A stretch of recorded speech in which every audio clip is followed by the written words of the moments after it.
आप सबको जय मसीह की। उम्मीद करता हूँ कि आप लोग बहुत अच्छे से होंगे और प्रभु की आशीषों में फल फूल रहे होंगे। बहुत बहुत धन्यवाद आज के दिन के लिए। इससे पहले कि हम आज वचन में जाएं, आइए हम सब मिल के प्रार्थना करते हैं और फिर वचन के बारे में डिस्कस करते हैं। आइए हम सब प्रार्थना करेंगे।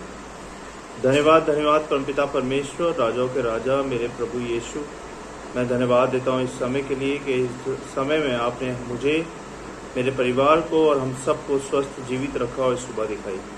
क्षमा कीजिएगा जो भी जाने अनजाने में मैंने पाप किए हैं या मेरे परिवार ने किए हैं, हम सबको क्षमा करें, हम सबको शुद्ध पवित्र करें, अपने लायक बनाएं और जैसा आप हमसे चाहते हैं हम वैसा करें। आपकी इच्छा पूरी हो इस जीवन में, क्योंकि ये जीवन आपने दिया है, ये सांसें आपने दी है, सब कुछ आपने दिया है प्रभु जी। मैं तो इस काबिल भी नहीं कि आपके जूते के फीते बांध सकूं प्रभु जी। मुझे इस काबिल बना, मुझे शुद्ध कर, पवित्र कर के मैं तेरी आराधना कर पाऊँ, तेरे वचन को पढ़ के, सुन के, समझ पाऊँ और दूसरों को बता पाऊँ प्रभु जी। मेरी सहायता कर और हम सब की सहायता कर। जो लोग मुझे सुन रहे हैं, देख रहे हैं, उनकी भी सहायता कर कि वो भी तेरे वचन को सुन के, समझ के खुद चलने वाले बने और दूसरों के साथ वचन शेयर करने वाले बने और तेरे पे विश्वास करने वाले बने। परमेश्वर सहायता करें, हम सबकी सहायता करें। शैतान की देखी जिंदगी शैतानी शक्तियों को हम सब से दूर करें। हम सबको बुद्धि समझ ज्ञान दे कि हम तेरे वचन को समझ पाएं प्रभु जी। हमारी सहायता करें। धन्यवाद के साथ विनती प्रार्थना प्रभु यीशु मसीह के नाम से, आमीन। सबको जय मसीह की।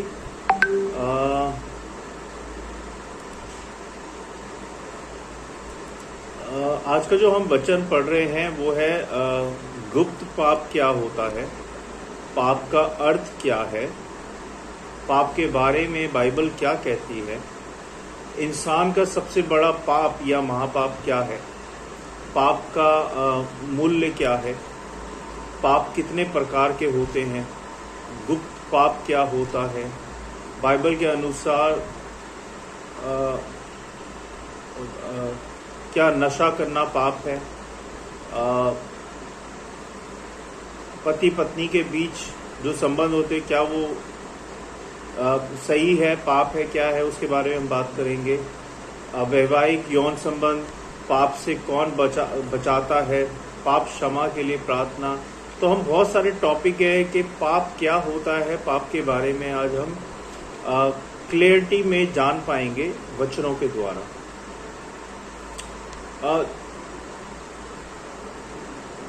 अब अगर मैं कहूँ पाप नामक एक ऐसा विषय पर बात करना चाहता हूँ जिसे ज़्यादातर नज़रअंदाज किया जाता है, जिस पर स्पष्ट चर्चा नहीं होती। यह शब्द पाप बाइबल में 763 बार प्रयोग किया गया है। कितनी बार? 763 बार बाइबल में पाप का शब्द प्रयोग किया गया है। तो इसी के बारे में आइए हम देखते हैं पवित्र बाइबल में क्या लिखा हुआ है और बाइबल क्या कहती है। तो पाप का अर्थ क्या है? पाप का साधारण सा अर्थ है परमेश्वर की आज्ञा का उल्लंघन करना। क्या कहते हैं उसको हिंदी में? मैं बोल नहीं पा रहा हूँ। अनाज्ञाकारिता। एक तो आज्ञाकारी होता है, एक होता है अनाज्ञाकारिता, मतलब कि नहीं मानना, लक्ष्य से चूकना या परमेश्वर की व्यवस्था का विरोध करना। जब हम कुछ भला करना जानते हैं लेकिन नहीं करते, उसे बाइबल में पाप कहा जाता है ना। याकूब 4 अध्याय 17 पद में लिखा है, मैं खोल लेता हूँ।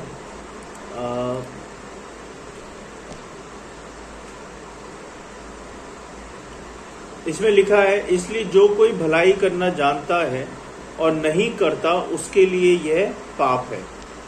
याकूब 4 अध्याय 17 पद में लिखा है।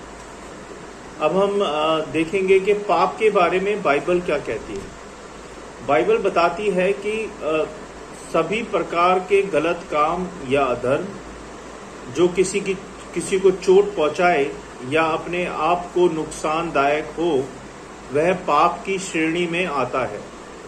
यहाँ तक कि आत्मा हत्या भी सरासर पाप है, क्योंकि आप अपने ही अपने नहीं हो, आपको परमेश्वर ने रचा है।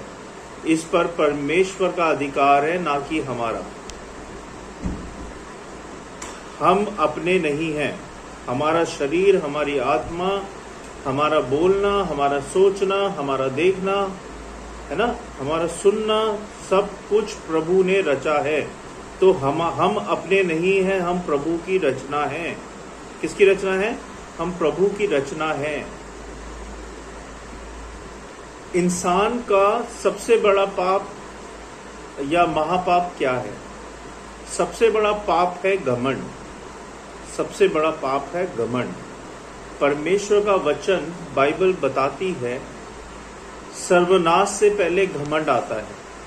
शैतान भी एक स्वर्गदूत था, लेकिन उसके घमंड ने उसे अपने स्थान से गिरा दिया।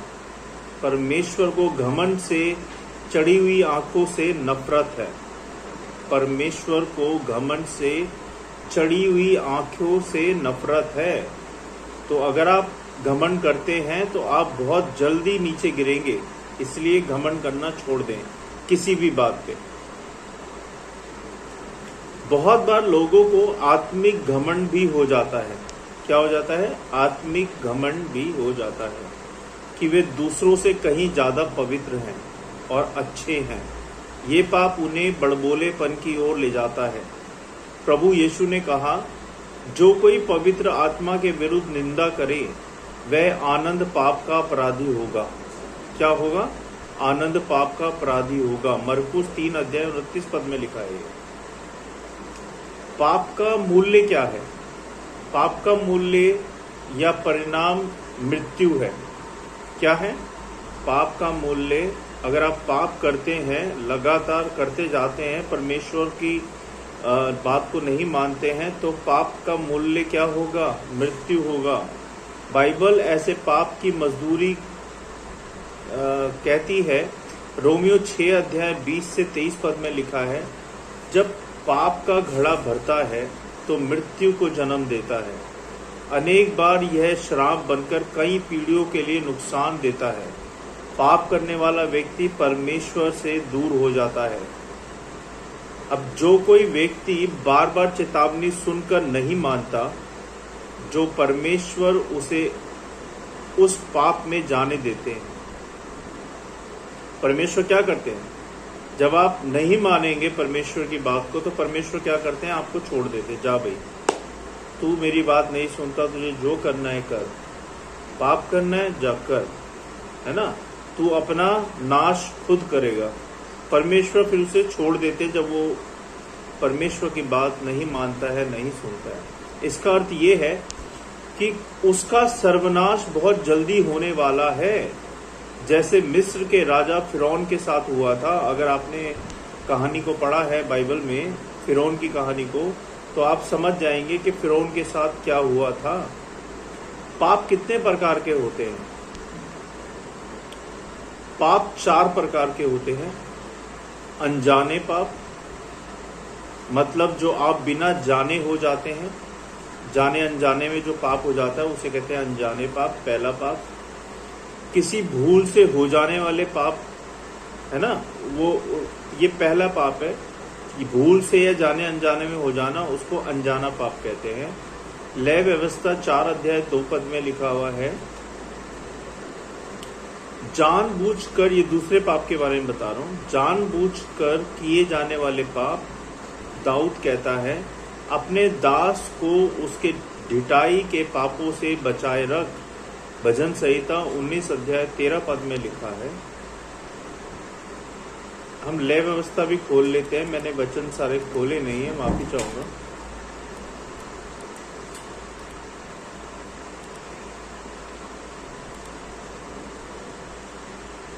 इसमें लिखा है लय व्यवस्था 2 में कि इजरायलियों से ये कहे कि यदि कोई मनुष्य उन कामों में से जिनको यहोवा ने मना किया है, किसी काम को भूल से करके पापी हो जाए।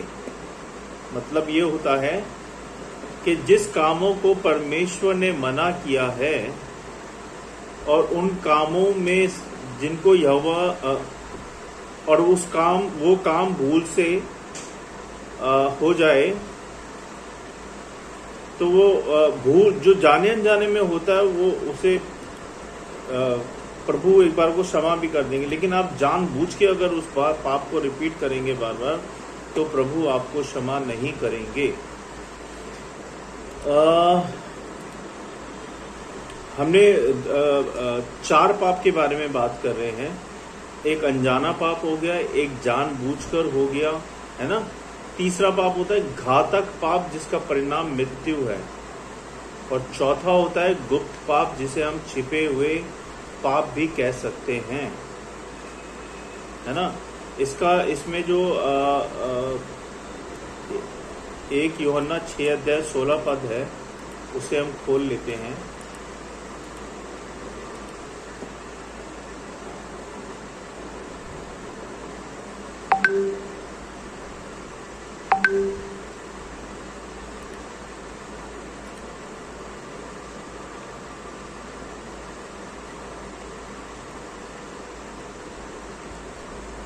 एक यूहन्ना 6:16 में लिखा है, मैं खोल लेता हूं।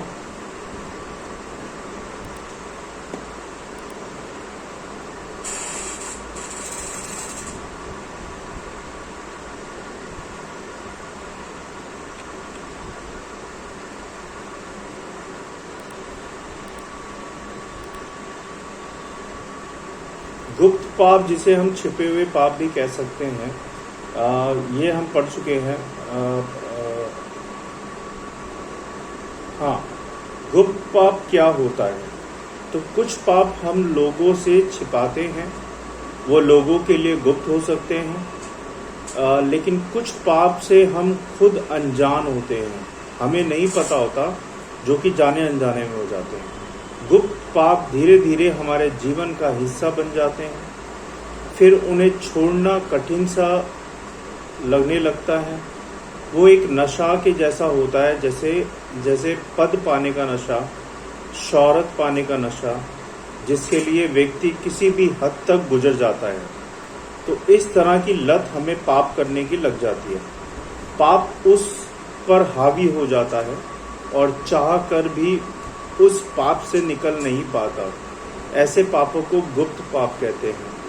बाइबल अनेक स्थानों में गुप्त पापों की चर्चा करती है, जैसे पराई स्त्री से मोह, सकरा कुआं जिसमें व्यक्ति फंस कर नाश हो जाता है ना। बाइबल के अनुसार क्या हस्त मैथुन पाप है? बाइबल बताती है हम परमेश्वर के मंदिर और इस मंदिर में पवित्रता रहना अनिवार्य है, क्योंकि इसमें पवित्रता वास करता है। किसमें? हमारे शरीर में। हमारा शरीर जो है परमेश्वर का मंदिर है, परमेश्वर वास करते हैं। परमेश्वर हमारे मनों का जानने वाला परमेश्वर है। यदि हम अपने मन में किसी पराई स्त्री के विषय में या पाप के विषय में विचार करेंगे, तो यह वह विचार के बराबर होता है, जिसके परिणाम स्वरूप मनुष्य हस्तमैथुन करता है, जो उसके शरीर को नाश करता है और नपुंसक बना देता है। जिस प्रकार नशा करना या जहर खाना पाप है, उसी प्रकार हस्तमैथुन करना भी बहुत बड़ा पाप है। हम इस उदाहरण से सीख सकते हैं। मेरे एक मित्र ने अपने पिता से पूछा, पापा क्या मैं अपने मित्रों के साथ मूवी देखने थिएटर में जा सकता हूँ? उसके पिता ने कहा, यदि आपको पवित्रता अनुमति देती है तो तुम जा सकते हो। यदि आपको पवित्रता अनुमति देती है तुम जा सकते हो। क्या नशा करना पाप है? नशा करना कंगाली को लेकर आता है। नशा करना कंगाली को लेकर आता है। मदिरा हल्ला मचाने वाली है, ऐसा बाइबल में लिखा है। किसी भी प्रकार का नशा हमारे शरीर को नाश करता है, और यदि हम अपने शरीर को नाश करते हैं, परमेश्वर हमें क्षमा नहीं करता है और ना ही करेगा। यह शरीर ही एकमात्र स्थान है जिसमें हम रहते हैं। इसे स्वस्थ रखना हमारा कर्तव्य है। बाइबल में लिखा है, पियक्कड़ स्वर्ग के वारिस नहीं होंगे। अर्थात पियक्कड़ों को पापियों के साथ तुलना की गई है। इसका तात्पर्य स्पष्ट है, नशा एक पाप की श्रेणी में आता है। पति पत्नी के बीच का संबंध। पति और पत्नी के बीच यौन संबंध बाइबल में इसकी अनुमति है। परमेश्वर ने कहा है, फूलो फलो और पृथ्वी में बढ़ जाओ, और विवाह सब बातों में आदर की बात मानी जाए, और बिछौना पवित्र रहे। अर्थात उनके बीच किसी और को अनुमति नहीं है। ऐसे संबंध को परमेश्वर आशीषित करते हैं। वैवाहिक यौन संबंध। विवाह एक पवित्र बंधन है।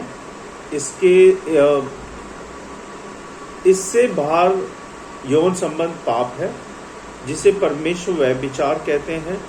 राजा दाऊद ने उरिया की पत्नी के साथ जो संबंध बनाए वो परमेश्वर की दृष्टि में ठीक नहीं था। इसलिए परमेश्वर ने नातान नबी को भेजकर राजा दाऊद को उसका पाप स्मरण दिलवाया था, याद करवाया था। पाप से कौन बचाता है? पाप से कौन बचाता है? पाप कैसा भी क्यों ना हो, प्रभु यीशु मसीह का लहू हमारे सभी पापों से हमें बचा लेता है। प्रभु यीशु मसीह के मारे जाने से हमें क्षमा मिली है। प्रभु ने कहा, यदि तुम्हारे पाप लाल रंग के भी हों क्यों ना हो, वो उन्हें हिम के जैसे सफ़ेद करने में सक्षम है। इफिसियों 1:7 में लिखा हुआ है। केवल परमेश्वर प्रभु यीशु मसीह ही पापों से क्षमा कर सकते हैं। इसके लिए हमें मन फिराना होगा और अपने पापों की क्षमा मांगनी होगी। प्रेरितों 2:38 में लिखा है, तो परमेश्वर न केवल क्षमा करेंगे बल्कि हमें एक नया जीवन भी प्रदान करेंगे। क्षमा के लिए हम प्रार्थनाएं कर सकते हैं बार बार। जैसे कि मैं आपको एक प्रार्थना करके बताता हूँ कि हम अपने पापों के लिए कैसे प्रार्थना कर सकते हैं। हे प्रभु यीशु, मैं आज अपने सभी जाने और अनजाने पापों के लिए आपसे क्षमा मांगता हूँ, है ना, मांगता हूँ या मांगती हूँ। आज से मेरे जीवन के स्वामी आप हैं। मैं अपना संपूर्ण जीवन आपको सौंपता या सौंपती हूँ और आपके वचन के अनुसार जीवन जीने का निर्णय लेता हूँ या लेती हूँ। पवित्र आत्मा को भेजकर मुझे पवित्र जीवन में सहायता करें। मैं आपको अपने जीवन का मुक्तिदाता मानकर स्वीकार करता हूँ या करती हूँ। यीशु मसीह के नाम से आमीन। तो ये हम प्रार्थना अपने पापों के लिए कर सकते हैं और दिल से की हुई प्रार्थना प्रभु तक पहुँचती है। यदि अपने पूरे दिल से विश्वास करके यह प्रार्थना आप करेंगे तो आप आज से एक नई सृष्टि बन जाएंगे और अब आप पर दंड की आज्ञा नहीं होगी। प्रभु आप सबको आशीष करे और आशीष दे। मैं उम्मीद करता हूं कि इन वचनों के द्वारा आज आपने पाप का अर्थ, पाप के बारे में सही से सुना, सीखा होगा। और अगर आपके जीवन में कोई भी पाप है और आप पाप में हैं तो अभी प्रभु से क्षमा मांगें और ये प्रार्थना करें, तो आपके जीवन में सारी आशीषें जो रुकी हुई हैं प्रभु के द्वारा मिल जाएंगी और आपका जीवन, आपके बच्चों का जीवन, आपके परिवार का जीवन अच्छे से बीतेगा प्रभु की आशीषों के द्वारा। आइए हम सब मिलकर प्रार्थना करें। प्रभु के वचन को पढ़े जाने और सुने जाने पर आशीष दें। प्रभु जी, हम धन्यवाद देते हैं प्रभु और क्षमा चाहते हैं। मैंने जो जाने अनजाने में सारे पाप किए हैं प्रभु, मेरे पापों को क्षमा करें, मेरे परिवार को क्षमा करें। मैं अपना पूरा जीवन आपको समर्पित करता हूं प्रभु। मुझे पवित्र बनाएं अपने जैसे, और जैसा आप मुझसे चाहते हैं मैं वैसा करूं। मेरे सारे पापों को क्षमा करें प्रभु। हृदय से क्षमा चाहता हूं। जो भी जाने अनजाने में जानबूझ के जो भी मैंने पाप किए हैं, मेरे सारे पापों को क्षमा करें। मुझे पवित्र बनाएं, मुझे शुद्ध बनाएं। अपने काबिल बनाएं प्रभु जी। और जितने लोग मुझे सुन रहे हैं प्रभु, उन सबको भी उनके सारे पापों के लिए क्षमा करें, उनको भी शुद्ध पवित्र करें और अपने लायक बनाएं, अपने काबिल बनाएं प्रभु जी। हम सबकी सहायता करें कि हम ईमानदारी से, सच्चाई से, पवित्रता से आप में बढ़ते जाएं प्रभु जी। हमारे सारे पापों को क्षमा कर दीजिए। हम सच में आपसे क्षमा मांगते अपने पापों के लिए। हमें क्षमा करें परमेश्वर, क्षमा करें हमारे सारे अनगिनत पापों के लिए, जो भी जाने अनजाने में जानबूझ के हुए हैं। हमारे सारे पापों को क्षमा कर दीजिए प्रभु जी। सहायता करें, हम सबकी कृपा बनाए रखें, अपनी दया दृष्टि बनाए रखें, हमारे परिवारों पे, हमारे बच्चों पे सहायता करें प्रभु जी। मैं सारी विधि प्रार्थना मुझे, हम सबको, हमारे बच्चों, परिवारों को, सबको आपके हाथ में सौंपता हूँ। धन्यवाद के साथ विधि प्रार्थना प्रभु यीशु मसीह के नाम से, आमीन। सबको जय मसीह की। Thank you.